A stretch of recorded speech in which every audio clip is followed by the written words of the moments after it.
सम्यक्त्व क्या है? ये शब्द सम्यक दर्शन, सम्यक्त्व सबने सुना है। सबने सुना है कि एक बार जीवन में, किसी भी जीवन में एक बार अगर सम्यक दर्शन आ जाए, अगर सम्यक्त्व आ जाए, तो किसी ना किसी जन्म में निश्चित ही वो जीव मोक्ष चला जाता है, निश्चित ही वो मोक्ष चला जाता है। तो मन में कई बार ये सवाल उठता होगा कि क्या मैं सम्यक दर्शनी हूँ? कहीं ऐसा तो नहीं कि मुझ में सम्यक दर्शन ही नहीं है? कई बार मन में ये सवाल उठता होगा। तो क्या है ये सम्यक दर्शन? आइए समझने की कोशिश करते हैं सम्यक दर्शन क्या है। प्रैक्टिकली व्यावहारिक तौर पर समझने की कोशिश करते हैं कि सम्यक दर्शन आखिर है क्या? क्या है सम्यक्त्व? हम सब जानते हैं कि शरीर भिन्न और आत्मा भिन्न है। ये शरीर अलग है और ये आत्मा अलग है। मैं शरीर नहीं हूँ, मैं आत्मा हूँ, और इस संसार से जुड़ी जितनी भी चीजें हैं वो मेरी पहचान वास्तव में नहीं है। वो मेरी सांसारिक पहचान हो सकती है, लेकिन वास्तव में वो मेरी पहचान नहीं है। ये घर, ये धन दौलत, जमीन जायदाद, ये कपड़े, ये गहने, ये जितनी भी चीजें हैं, ये मेरी सांसारिक पहचान हो सकती है, लेकिन ये मेरी वास्तविक पहचान नहीं है। और जिस दिन मैं मरूंगा या जिस दिन मैं मरूंगी, उस दिन ये सारी चीजें यहीं छूट जाएगी। ये कपड़े, ये गहने, ये जमीन जायदाद, ये रिश्ते भी, ये सब कुछ यहीं छूट जाएंगे। और मेरे साथ कौन रहेगा? मैं, मेरी आत्मा, क्योंकि यही मेरी असली पहचान है, यही मैं हूं। और जो कुछ मेरा नहीं था वो पीछे छूट जाएगा। और ये बात जब हमारे अंदर रहती है, ये जागृति जब हमारे अंदर रहती है, उसको हम कहते हैं सम्यक दर्शन। हर समय ये जागृति रहना कि ये सांसारिक चीजें अलग है, ये शरीर अलग है, मैं शरीर नहीं हूँ, ये सांसारिक चीजें मेरी पहचान नहीं है, मैं अलग हूँ, मैं आत्मा हूँ, मैं सिर्फ आत्मा हूँ। और ये जागृति हमारे अंदर रहना, ये कॉन्शियसनेस रहना, ये माइंडफुलनेस रहना, यही वास्तव में सम्यक्त्व है।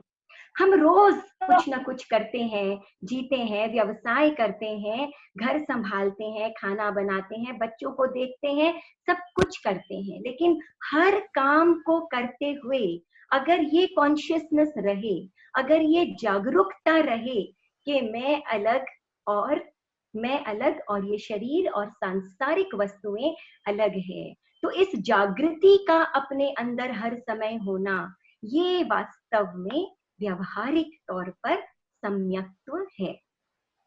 हर समय इसका रहना। तो एक बार गौतम स्वामी ने भगवान महावीर से पूछा।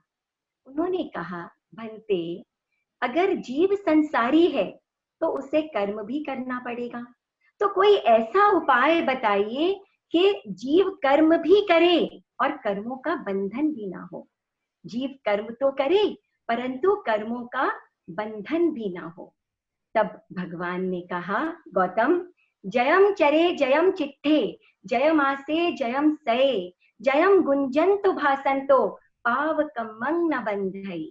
यानी ऐसे जीवों का जो जागरूक होते हैं, जयम जयम यानी यत्ना पूर्वक, जागृति पूर्वक अपना जीवन व्यतीत करते हैं, हर काम जागृति पूर्वक करते हैं, जो जगे हुए हैं, ऐसे व्यक्तियों के पाप का बंध पावकमं न बंधई। ऐसे जीवों के पाप का बंध न्यूनतम होता है, पाप नहीं बंधता है।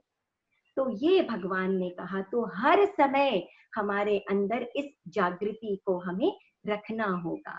जैसे एक पनिहारिन होती है जो पानी भरती है, वो जाती है नदी या कुएं से, घड़े भर लेती है और घड़े भर करके और अपने सिर पर रख लेती है। एक घड़ा, दो घड़ा, तीन घड़ा, एक के ऊपर एक पानी से भरे हुए घड़े सर पे रखे हैं।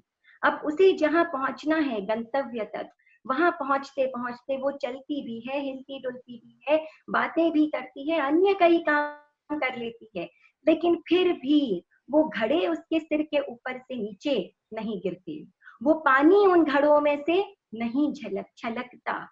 ऐसा क्यों होता है?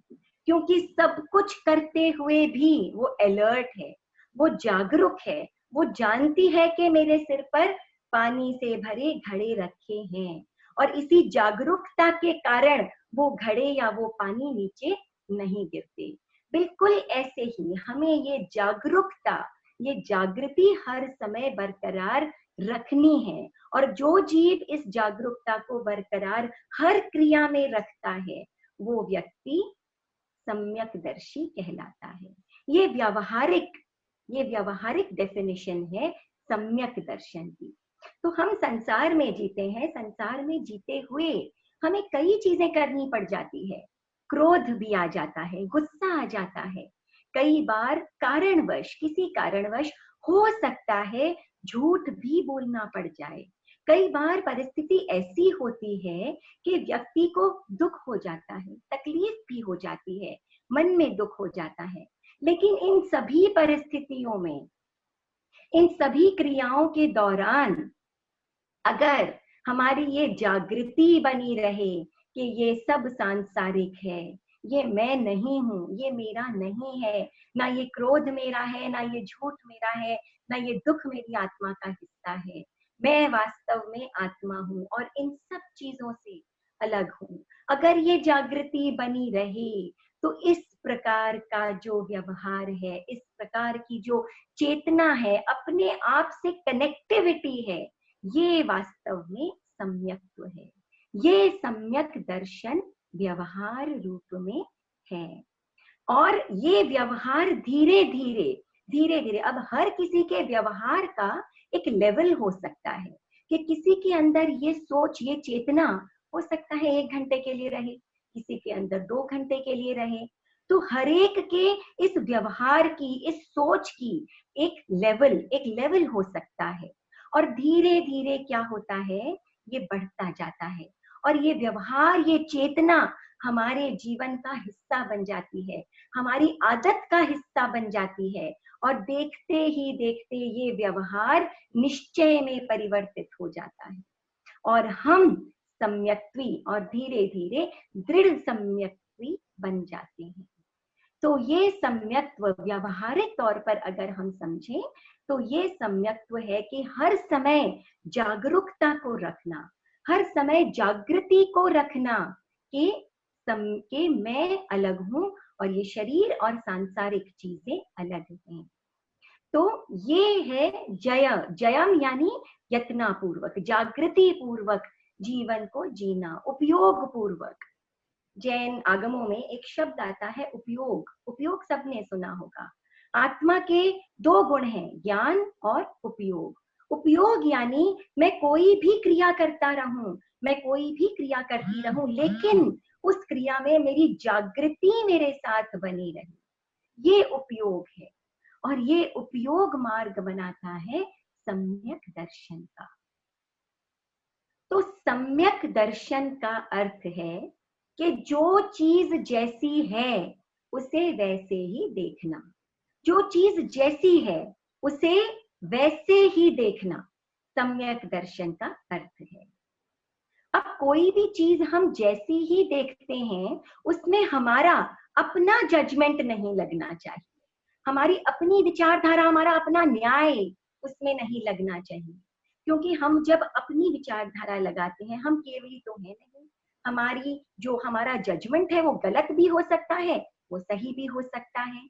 तो हमारा अपना जजमेंट हमें उसमें नहीं लगाना है, केवल जो चीज जैसी है उसे वैसे ही देखना है, वैसे ही देखना है। एक चौथे आरे में नंदन नामक मणिहारा एक सेठ था। अब उसके मन में ये धारणा बैठ गई। क्या धारणा बैठ गई? कि लोगों को पानी पिलाना तो बहुत बड़ा धर्म का काम है। बैठ गई, किसी भी कारणवश मन में ये धारणा बैठ गई कि यही धर्म है, यही निर्जरा का स्रोत है, कि लोगों को पानी पिलाना बहुत बड़ा धर्म का काम है। तो अब भगवान ने क्या कहा कि अहिंसा परमो धर्म, जहां अहिंसा है वहीं धर्म है, और जहां अधर्म है वहां धर्म नहीं हो सकता, वहां हिंसा नहीं हो सकती। जहां धर्म है और जहां अधर्म है वहां पर अहिंसा नहीं हो सकती। तो पानी, कितने कितने अपकाय के जीव, उस व्यक्ति ने क्या किया, अनेकों कुएं खुदवाए, इतने कुएं खुदवाए कि लोगों को पानी पिलाने का लाभ उसे मिल सके। अब कितने कितनी पृथ्वी काय की हिंसा, कितनी कितनी तेयु काय की हिंसा, कितनी कितनी अपकाय की हिंसा, लेकिन उस व्यक्ति के मन में बैठ गया कि यही धर्म का कारण है। अब इस मिथ्या दर्शन को लेकर के और वह व्यक्ति मरता है, और मर करके अपने ही बनाए किसी कुएं के अंदर एक मेंढक के रूप में जन्म ले लेता है, एक मेंढक के रूप में जन्म ले लेता है। अब लोग आते हैं, उस कुएं से पानी निकालते हैं, तो नंदन मणियारे को धन्यवाद देते हैं। अपना ही नाम बार बार बार बार सुन करके नंदन मणिहारे को जाति स्मृति ज्ञान हो गया। उसको अपना पूर्व जन्म, अपना पिछला जन्म याद आ गया। उसने सोचा, मैंने इतने धर्म पुण्य का कार्य किया, फिर भी मैं इस कुएं में मेंढक के रूप में क्यों उत्पन्न हो गया। तो जो दृष्टि उस समय सही नहीं थी, मनुष्य रूप में सही नहीं थी, वही दृष्टि एक तिर्यंच के रूप में, एक मेंढक के रूप में सही होने लग गई। हमने यहाँ से तो उसी समय की बात है कि भगवान महावीर का पास ही में पदार्पण हुआ। भगवान महावीर की वाणी सुनने सब जाने लगी। लोग कुएं के पास आए तो यही बात कर रहे थे कि भगवान महावीर का आगमन हुआ है और हम सब उनके समोसरण में देशना सुनने जाएंगे। नंदन मणिहारा, जिसकी बुद्धि अब श्रेष्ठ हो चुकी थी, वह भी लालायित हुआ कि मुझे भी भगवान के दर्शन करने जाना है, भगवान की वाणी सुनने जाना है। मेढक कूद कर और बाहर निकल जाता है कुएं से और चलने लगता है वहां पर जाने के लिए, भगवान की वाणी सुनने के लिए।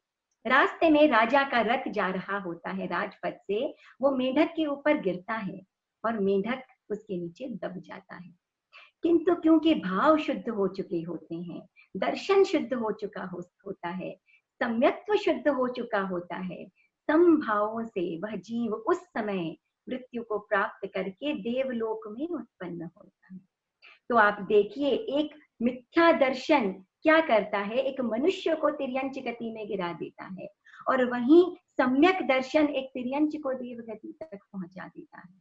तो कितना जरूरी, कितना इम्पोर्टेंट होता है ये सम्यक दर्शन, कितना महत्वपूर्ण होता है ये सम्यक दर्शन। और बिना इस सम्यक दर्शन से आप मोटी मोटी पोथियां पढ़ लीजिए, किताबें पढ़ लीजिए, तत्व चर्चा कर लीजिए, ये कहना अतिशयोक्ति नहीं होगी कि वो एक ब्रेन एक्सरसाइज से अधिक ज्यादा कुछ नहीं है। ध्यान, तपस्या, सभी कुछ बिना सम्यक दर्शन के कितना मूल्य है उनका, कितना मूल्य है उनका। एक तामली नामक तापस था, 60,000 वर्षों तक उसने बेले बेले तपस्या की, 60,000 वर्षों तक। सम्यक दर्शन नहीं था। कहते हैं कि यदि सम्यक दर्शन उस तपस्या के साथ जुड़ा होता तो न जाने कितने जीव मोक्ष को प्राप्त कर जाते, मगर ताम्ली तापस मरने के बाद केवल दूसरे देवलोक में इंद्र बना। तो आप देखिए कितना फल में, निर्जरा में कितना कितना अंतर सम्यक दर्शन और मिथ्या दर्शन में आ जाता है। शून्य, जीरो, जीरो समझते हैं क्या है? जीरो की कीमत क्या है? एक जीरो की कीमत क्या है? 2 जीरो की कीमत क्या है?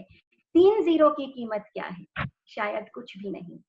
लेकिन उस जीरो के आगे अगर एक का लग जाए, अगर 1 लग जाए, तो वही जीरो 10 बन जाता है, 10 बन जाता है, और फिर एक और जीरो लग जाए तो वही 10 100 बन जाता है, और वही एक और जीरो लग जाए तो 1000 लाख करोड़ असंख्य जीरो लग जाए, असंख्य गुना उसकी कीमत बढ़ जाती है। लेकिन वो एक हटा दें, वो एक हटा दें तो सभी शून्य बिल्कुल शून्य ही रह जाते हैं, जीरो रह जाते हैं। तो ये जो एका है, यही ये वन, ये सम्यक दर्शन के समान। इसके लगते ही जितनी भी क्रियाएं हैं, चाहे वो ध्यान हो, चाहे वो स्वाध्याय हो, चाहे वो तपस्या हो, कुछ भी, उनकी सबकी कीमत, उनके सबकी निर्जरा, उनके सबकी मल्टीप्लिकेशन होती चली जाती है, बढ़ती चली जाती है कीमत। लेकिन सबसे जरूरी क्या है? सम्यक दर्शन। तो वास्तव में सम्यक दर्शन के बिना आध्यात्म के मार्ग की, धर्म के मार्ग की यात्रा शुरू ही नहीं होती। आप कितना भी ज्ञान कर लें, पढ़ लें, लिख लें, आप कितनी भी क्रिया कर लें, आप कितना भी आचार पाल लें, लेकिन सम्यक दर्शन के बिना ये सभी क्रियाएं आपके पुण्य के बंधने का स्रोत तो बन सकते हैं, लेकिन मोक्ष के मार्ग में एक कदम भी, मुक्ति के मार्ग में एक कदम भी बिना सम्यक दर्शन के ये क्रियाएं आपको आगे नहीं बढ़ा सकती, एक कदम भी आगे नहीं बढ़ा सकती। ये पुण्य कोई बहुत बड़ी चीज नहीं है। हम हर चीज में कहते हैं कि पुण्य बंध गया, पुण्य लग गया। ये पुण्य क्या है? कोई बहुत बड़ी चीज नहीं है। ज्यादा से ज्यादा क्या करेगा?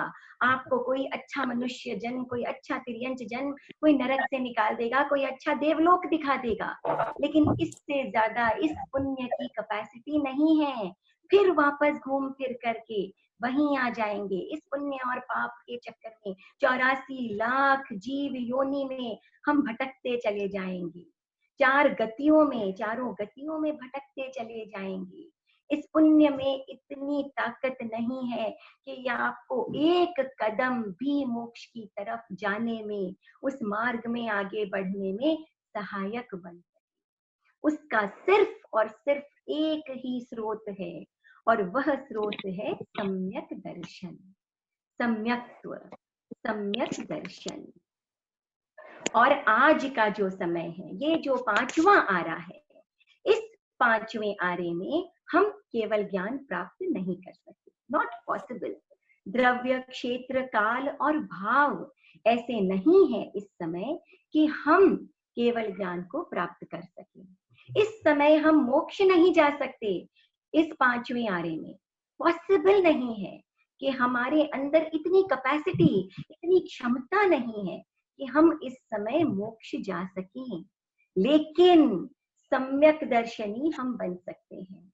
सम्यक्त्व की प्राप्ति हमें हो सकती है इस 5वें आरे में। ये पॉसिबल है, ये पॉसिबल है कि इस 5वें आरे में हमें सम्यक्त्व की प्राप्ति हो सकती है।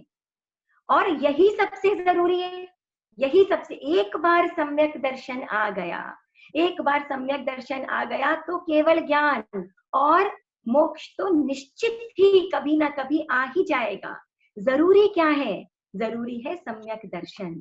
और सौभाग्य की बात यह है कि इस 5म आरे में इस सम्यक दर्शन की प्राप्ति की जा सकती है। तो जो पुण्य है वो हमारी कितनी मदद कर सकता है?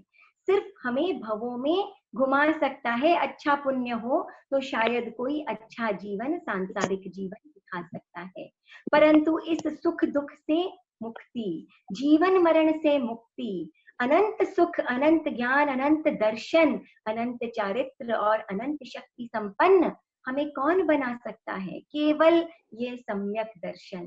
क्योंकि इसी सम्यक दर्शन के कारण एक दिन निश्चित ही हमें केवल ज्ञान प्राप्त होगा, एक दिन निश्चित ही हम मोक्षकामी बनेंगे, और जो हमारा लक्ष्य है वो हमें निश्चित ही मिल जाएगा।